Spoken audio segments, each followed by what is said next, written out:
যে রেডি হয়ে গেছি। আজকে আমার কবিতা ক্লাসের রবীন্দ্র নজরুল জয়ন্তী ছোট্ট করে অনুষ্ঠান আমার ঘরেই 6টার থেকে হওয়ার কথা। তো মোটামুটি প্রায় রেডি হয়ে গেছি, আর সবাই আসলে অনুষ্ঠান শুরু করব।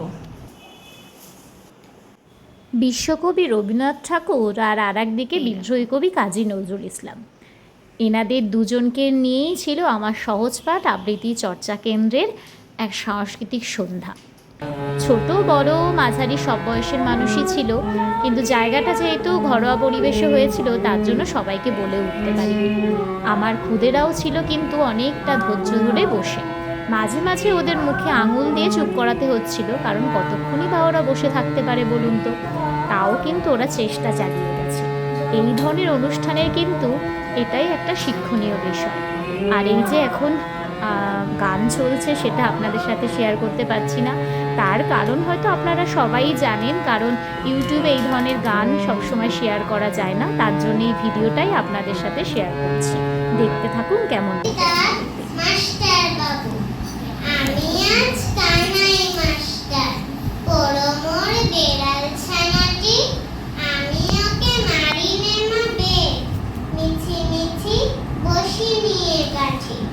রোজ রোজ দেরি করে আসে, পড়াতে দেয় না তো মন, ডান পা তুলিয়ে তোলে হাই।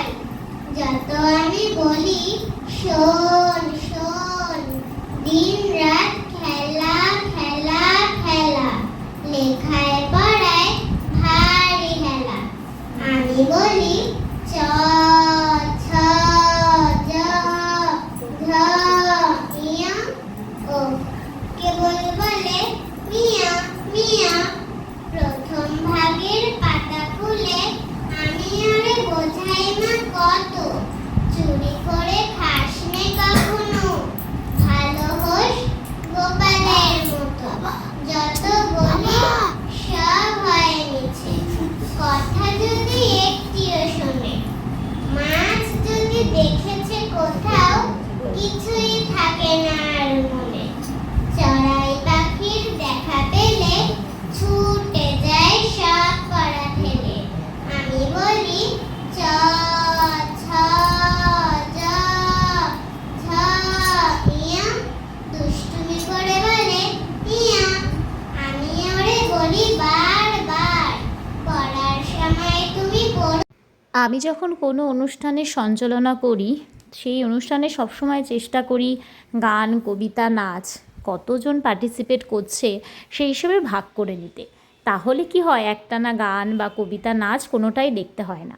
যারা দর্শক আসনে থাকেন তাদেরও দেখতে ভালো লাগে, আমারও এইভাবে অনুষ্ঠান সাজাতে বেশ ভালো লাগে। একটা গান হলো, তারপর একটু স্বাদ বদল করে নাচ, এইভাবেই অনুষ্ঠান সেদিনকেও চালিয়ে নিয়ে গেছি।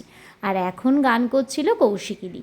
ওই যে আগে বললাম এগুলো আপনাদের সাথে শেয়ার করতে পারবো না, দু একটা শর্ট ভিডিও করেছি, সেইগুলো হয়তো শর্ট হিসেবে আপনাদের সাথে শেয়ার করব। বাকি ইউটিউবে বড় ভিডিও দিতে পারবো না। আমি আসলে ইউটিউবের এই ব্যাপারে খুব একটা অভিজ্ঞও নয়, কোথায় কি সমস্যা হয় সেটাও খুব একটা বুঝি না।